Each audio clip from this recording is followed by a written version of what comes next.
Ya pemirsa, saling serang antara Iran dan Israel masih berlanjut dan terus memanas. Rudal-rudal Iran kembali mampu menembus sistem pencegat Iron Dome. Memasuki hari ke-9 perang antara Iran dan Israel, rudal Iran menyerang wilayah Israel Tengah pada Sabtu dini hari. Sebelumnya, tembakan rudal jarak jauh Iran menghantam kota pesisir Haifa di Israel Utara. Sementara Israel mengandalkan jet-jet tempur canggih untuk menyerang Iran. Bagaimana analisa Marsma TNI Purnawirawan Agung Sasongko Jati, mantan pilot jet tempur F-16, mengenai unjuk kekuatan alutsista Iran dan Israel yang saling serang dalam 9 hari terakhir ini? Kami akan berdialog singkat. Ya, baik. Selamat malam Pak Agung. Ya, Pak. Selamat malam. Ya, Pak. Ini saling serang rudal semakin gencar dilakukan oleh Israel dan juga Iran. Bagaimana Anda melihat kekuatan rudal Iran dan juga rudal Israel ini, Pak? Oke, baik, terima kasih. Jadi pada hari ke-9 kalau nggak salah ini, kelihatannya serangan masih berjalan. Jadi Israel lebih fokus untuk menyerang sasaran-sasaran yang memang terkait dengan fungsi utamanya, yaitu adalah untuk menghancurkan ataupun mengurangi kemampuan untuk pengayaan nuklir atau uranium daripada Iran.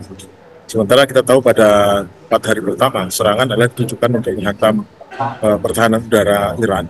Dan yang kedua, memastikan pengambil keputusan di Iran, yaitu jaringan pimpinan-pimpinan daripada Garda Revolusi itu dieliminasi. Kemudian setelah itu dilanjutkan pada sampai hari ke-7 atau ke-8 itu dilanjutkan dengan menghancurkan hal-hal lain yang memang perlu dihancurkan karena terkait dengan pemberitaan seperti media dan lainnya. Karena sesungguhnya perang ini selain perang udara, yaitu perang antara pesawat untuk menyerang Iran dan Iran menyerang Israel dengan menggunakan peluru kendali balistik atau peluru kendali jelajah dan juga drone. Itu juga terjadi perang perang diplomasi dan perang informasi serta perang ekonomi. Nah, perang ekonomi itu berjalan dengan paralel. Bagaimana tekanan terhadap ekonomi Iran memang sudah dari dulu, tapi Israel sendiri juga mengalami tekanan, yaitu perginya atau kaburnya investor investasi di Israel. Kemudian para ekspatriat yang semula aman merasa di Tel Aviv, dia sudah hengkang pergi ke luar negeri, dan tentu saja dengan pergi ke luar negeri membawa modal-modal ataupun dana-dana yang mereka miliki, dan ini depleted setiap hari ribuan atau miliaran dolar pergi. Nah, itu akan menimbulkan tekanan juga. Jadi pertempuran yang sekarang berlangsung di udara antara Israel dan Iran itu tidak mewakili daripada situasi perang sesungguhnya. Karena apakah objektif daripada Israel tercapai? Apakah objektif daripada Iran itu sudah tercapai? Kelihatannya objektif daripada Israel untuk menghancurkan atau menyetop pengayaan uranium Iran itu belum tercapai sampai saat ini. Ya, Pak Agung, bagaimana untuk perbandingan antara rudal Iran dan juga jet tempur Israel sendiri, Pak? Oke, itu adalah apple dengan durian ya. Mohon maaf, karena jet tempur sendiri adalah pesawat ataupun digunakan untuk penyerangan dan bertahan. Namun rudal yang digunakan Iran ada rudal yang balistik dan rudal jelajah, yang mana rudal ini tentu tidak bisa ditahan oleh pesawat tempur. Kalau drone bisa, karena drone itu kecepatannya ada yang subsonik dan kecepatannya rendah. Rudal jelajah masih bisa ditahan pesawat tempur, tapi kalau rudal balistik hampir tidak bisa.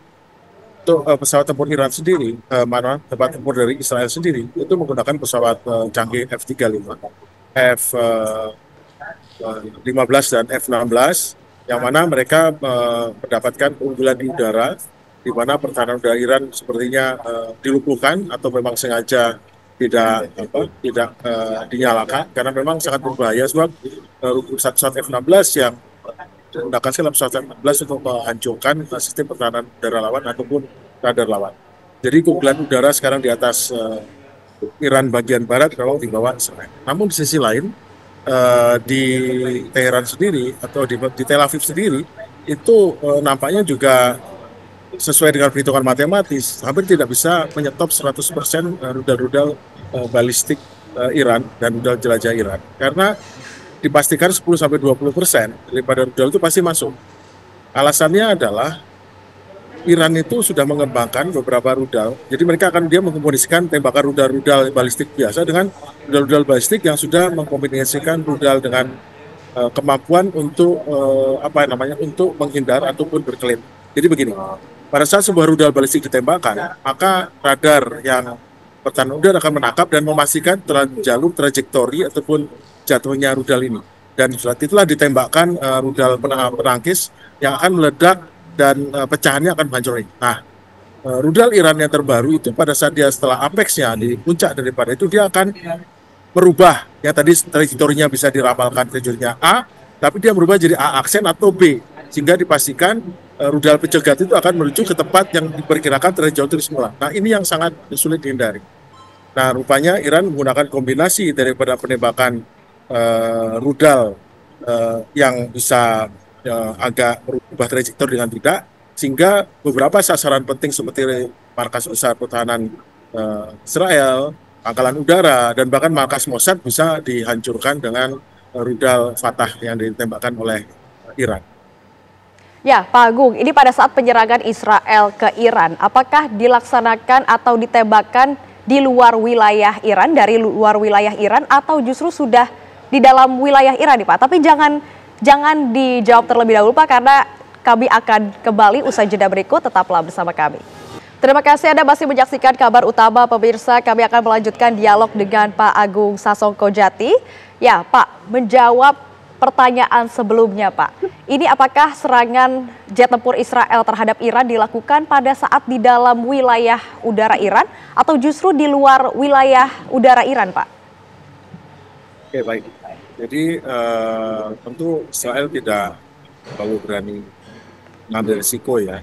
Yang hanya lewat di atas Teheran itu hanya pesawat F-35 yang relatif lebih start, lebih solo. Banyak dari tembakan itu dilakukan pada jarak tertentu dari sasaran, jadi tidak tepat di atasnya. Bahkan beberapa bom pintar pun itu juga dilemparkan dengan cara dilontarkan dari jarak jauh, sekitar bisa 40-50 km. Karena ada pemerintah pada kemungkinan di dekat targetnya itu tetap ada rudal-rudal anti pertahanan udara yang memang ditembakkan secara manual, tidak menggunakan radar tapi menggunakan deteksi inframerah ataupun deteksi lainnya. Jadi bisa dipastikan bahwa Iran menggunakan kombinasi daripada rudal dan bom pintar yang ditembakkan atau dilemparkan di jarak jauh. Itulah sebabnya maka sekarang kemarin ada semacam pendapat bahwa Israel akan sulit untuk menghantam ataupun menghancurkan pengaya uranium yang letaknya hampir 100-200 meter di bawah tanah, karena memang untuk membawa bom yang bisa menghancurkan bunker dengan sedalam itu hanya bisa dibawa dengan layang banyak, dan tentu oleh pesawat-pesawat bom seperti B-2 atau B-1, dan itu tidak dimiliki oleh Israel. Jadi betul selain menggunakan bom yang kelihatannya adalah seolah berat 1 ton atau setengah ton, masalahnya bom itu tidak cukup punya power untuk bisa menembus atau menerobos ke bunker di bawah. Jadi memang perlu bantuan dari banyak negara seperti Amerika mungkin. Tapi itu pun juga ada semacam resiko ya, karena jumlah pengaya uranium Iran itu jumlahnya di atas 10.000. Nah, berapa ribu bom yang dibutuhkan, berapa sorti, itu merupakan resiko tersendiri. Jadi praktis sebetulnya serangan dilakukan oleh Israel pada Iran adalah serangan dikombinasikan antara betul-betul serangan udara untuk menghancurkan sasaran, memastikan terbunuhnya beberapa pimpinan kunci daripada revolusi, tapi juga sebetulnya di dua pihak ini sebetulnya serangan dilakukan baik dengan satu dengan itu adalah serangan yang dikombinasikan dengan propaganda atau perang informasi, hingga membentuk opini publik untuk ingat bahwa Amerika mundur dari Vietnam karena opini publik Amerika pun mundur dari negara-negara lainnya yang kelihatannya dia seolah menang dalam pertempuran, pada akhirnya kalah perang juga seperti dengan Taliban, itu karena betul banyak opini publik. Jadi sekarang pertempurannya adalah tidak hanya betul-betul secara fisik menghancurkan sasaran, target atau pertahanan, tapi juga mengharu-birukan pikiran, perasaan netizen ataupun masyarakat, sehingga pada akhirnya mereka mengambil atau meminta pada pemimpinnya mengambil keputusan bagaimana dia membela Iran atau bagaimana membela Israel. Jadi sebetulnya itu yang terjadi. Perangan tidak hanya di sisi fisik ya dengan militer, tapi juga di sisi non fisik seperti ekonomi, diplomasi, dan juga informasional atau perang informasi. Ya Pak, perang rudal Iran versus jet tempur Israel itu sendiri, hingga saat ini mana yang lebih unggul Pak? Itu sekali lagi juga saya tidak bisa comparable. Untuk serangan rudal Israel, hampir dipastikan adalah tidak melepaskan rudal jarak jauhnya, karena mungkin terbatas. Jadi dia hanya menggunakan rudal-rudal yang ditembakkan dari pesawat, sehingga kemampuan ledakannya kurang besar, tapi efektif. Karena memang doktrin Barat itu sebetulnya adalah menghancurkan sasaran dengan seminimum mungkin kerusakan di tempat pada sasaran. Namun itu tidak berlaku untuk pertempuran di daerah seperti Gaza, karena collateral damage-nya bahwa di samping sasarannya itu juga banyak masyarakat. Tapi untuk Teheran kelihatannya masyarakatnya diminimalisir karena memang tujuannya adalah menghancurkan sasaran fisik orang tertentu ataupun gedung tertentu.